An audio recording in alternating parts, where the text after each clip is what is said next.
everybody, welcome back to our channel. In this video we have to learn some daily used English sentences that we are translating from Telugu to English which we used in daily life. So let's get started.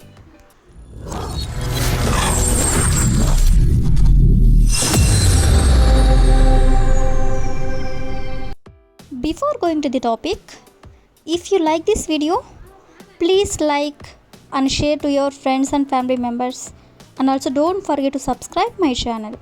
Okay, coming to the topic, ఈ రోజు వీడియోలో మనం if I don't అంటే నేను చేయకపోతే అని వర్డ్ని use చేసుకొని కొన్ని ఎగ్జాంపుల్స్ అనేవి చూద్దాం. సో ఫస్ట్ వన్ ఈస్ నేను ఇవ్వకపోతే ఎవరు ఇస్తారు, నేను ఇవ్వకపోతే ఎవరిస్తారు అనేదాన్ని ఇంగ్లీష్లో if I don't give who will give. If I don't give అంటే నేను ఇవ్వకపోతే హూ విల్ గివ్ అంటే ఎవరిస్తారు. అదేవిధంగా నెక్స్ట్ వన్ ఈస్ నేను సహాయం చేయకపోతే ఎవరు చేస్తారు, నేను సహాయం చేయకపోతే ఎవరు చేస్తారు అనేదాన్ని if I don't help who will help. If I don't help అంటే నేను సహాయం చేయకపోతే హూ విల్ హెల్ప్ అంటే ఎవరు చేస్తారు. నెక్స్ట్ వన్ ఈస్ నేను వెళ్ళకపోతే ఎవరు వెళ్తారు, నేను వెళ్ళకపోతే ఎవరు వెళ్తారు. సో దీని ఇంగ్లీష్లో if I don't go who will go. If I don't go అంటే నేను వెళ్ళకపోతే హూ విల్ గో అంటే ఎవరు వెళ్తారు అని. అదేవిధంగా నెక్స్ట్ వన్ ఈస్ నేను కాల్ చేయకపోతే ఎవరు చేస్తారు, నేను కాల్ చేయకపోతే ఎవరు చేస్తారు. సో దీని ఇంగ్లీష్లో if I don't call who will call. If I don't call అంటే నేను కాల్ చేయకపోతే ఎవరు చేస్తారు అంటే హూ విల్ కాల్. అదేవిధంగా లాస్ట్ ఎగ్జాంపుల్ ఈస్ నేను చెప్పకపోతే ఎవరు చెప్తారు, నేను చెప్పకపోతే ఎవరు చెప్తారు అనేదాన్ని ఇఫ్ ఐ డోంట్ సే అంటే చెప్పడం. If I don't say who will say అంటే ఎవరు చెప్తారు. సో ఈ విధంగా మనం ఇఫ్ ఐ డోంట్ అనే వర్డ్ని యూజ్ చేసుకొని కొన్ని ఎగ్జాంపుల్స్ అనేవి చూసాం కదా. సో నెక్స్ట్ వచ్చేసరికి నువ్వు చెబితే కనుక అంటే నువ్వు చెప్పినట్లయితే దాన్ని ఇంగ్లీష్లో if you say so. If you say so అంటే నువ్వు చెబితే కనుక అని. ఈ వర్డ్ని యూజ్ చేసుకొని కొన్ని ఎగ్జాంపుల్ సెంటెన్సెస్ అనేవి చూద్దాం. సో ఫస్ట్ వన్ ఈస్ నువ్వు చెబితే కనుక నేను వాళ్ళని క్షమిస్తాను అంటే నువ్వు చెప్పినట్లయితే నేను వాళ్ళని క్షమిస్తాను అని. సో దీని ఇంగ్లీష్లో if you say so I will forgive them. If you say so అంటే నువ్వు చెబితే కనుక I will forgive them. I will forgive them అంటే నేను వాళ్ళని క్షమిస్తాను అని. సో నెక్స్ట్ వన్ ఈస్ నువ్వు చెబితే కనుక నేను ఇక్కడ నుండి వెళ్ళిపోతాను అంటే నువ్వు చెప్పినట్లయితే నేను ఇక్కడ నుండి వెళ్ళిపోతాను అని. సో దీని ఇంగ్లీష్లో if you say so I will go from here.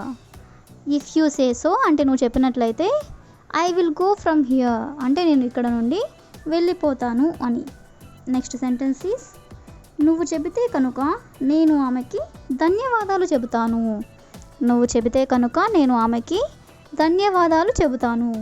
So దీని ఇంగ్లీష్లో if you say so I will thank her. If you say so అంటే నువ్వు చెబితే కనుక ఐ విల్ థ్యాంక్ హర్ అంటే నేను ఆమెకి ధన్యవాదాలు చెబుతాను అని. సో నెక్స్ట్ వన్ ఈస్ నువ్వు చెబితే కనుక నేను అతనిని క్షమాపణ చెబుతాను. నువ్వు చెబితే కనుక నేను అతనిని క్షమాపణ చెబుతాను. సో దీని ఇంగ్లీష్లో ఇఫ్ యూ సే సో అంటే నువ్వు చెబితే కనుక I will apologise to him. I will apologise to him అంటే నేను అతనిని క్షమాపణ చెబుతా అని. నెక్స్ట్ వన్ ఈస్ నువ్వు చెబితే కనుక నేను అతనికి డబ్బులు ఇస్తాను. నువ్వు చెబితే కనుక నేను అతనికి డబ్బులు ఇస్తాను. సో దీని ఇంగ్లీష్లో if you say so I will give him the money. If you say so అంటే నువ్వు చెబితే కనుక I will give him the money అంటే నేను అతడికి డబ్బులు ఇస్తాను అని. సో లాస్ట్ ఎగ్జాంపుల్ ఈస్ నువ్వు చెబితే కనుక నేను అక్కడికి వెళ్తాను. నువ్వు చెబితే కనుక నేను అక్కడికి వెళ్తాను. సో దీని ఇంగ్లీష్లో if you say so I will go there. If you say so I will go there అంటే నువ్వు చెబితే కనుక నేను అక్కడికి వెళ్తాను అని. సో ఈ విధంగా మనం నువ్వు చెబితే కనుక అంటే ఇఫ్ యూ సే సో అనే వర్డ్ని యూజ్ చేసుకొని కొన్ని ఎగ్జాంపుల్స్ అనేవి చూసాం కదా. సో నెక్స్ట్ వచ్చేసరికి నేను నీకు చెప్పానా, నేను నీకు చెప్పానా అంటే did I tell you, did I tell you అంటే ఫర్ ఎగ్జాంపుల్ నేను నీకు అతనిని కలవమని చెప్పానా, ఆమెని కలవమని చెప్పానా అని ఈ విధంగా అంటూ ఉంటారు కదా. సో ఈ వర్డ్ని యూజ్ చేసుకొని కొన్ని ఎగ్జాంపుల్స్ అనేవి చూద్దాం. సో ఫస్ట్ ఎగ్జాంపుల్ ఈస్ నేను మీకు సహాయం చేయమని చెప్పానా, నేను మీకు సహాయం చేయమని చెప్పానా.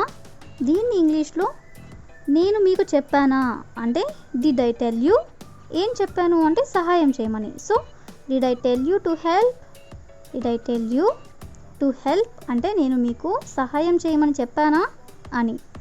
నెక్స్ట్ ఎగ్జాంపుల్ ఈస్ నేను మీకు తినమని చెప్పానా, నేను మీకు తినమని చెప్పానా. ఇక్కడ కూడా చూడండి, ఫస్ట్ మనం నేను మీకు చెప్పానా అనేదాన్ని రాయాలి. So did I tell you, did I tell you అంటే నేను మీకు చెప్పానా ఏమని, తినమని. So to eat, did I tell you to eat అంటే నేను మీకు తినమని చెప్పానా అని. నెక్స్ట్ వన్ ఈస్ నేను మీకు ఇవ్వమని చెప్పానా, నేను మీకు ఇవ్వమని చెప్పానా.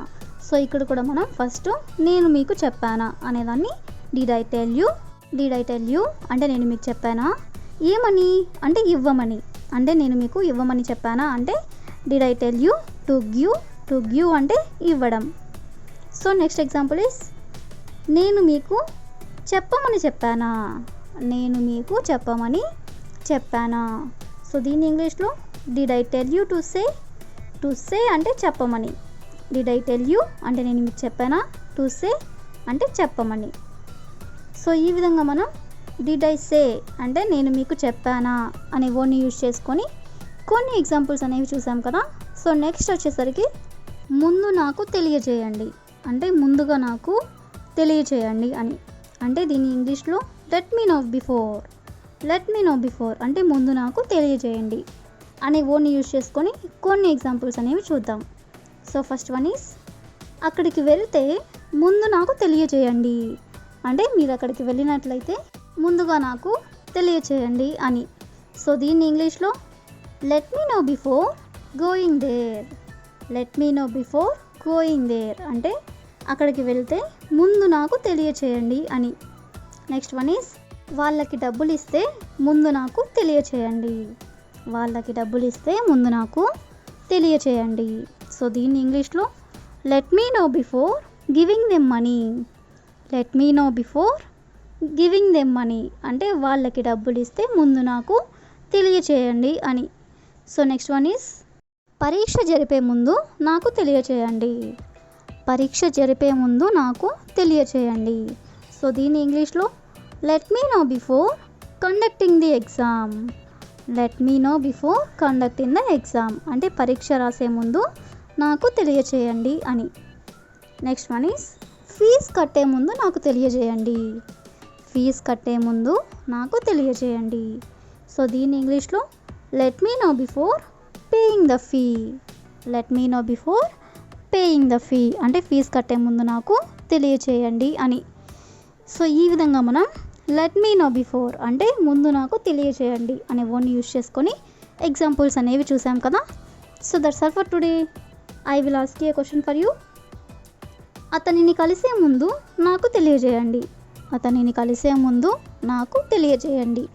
So if you know this one in English, please comment in the comment section. Thank you for watching.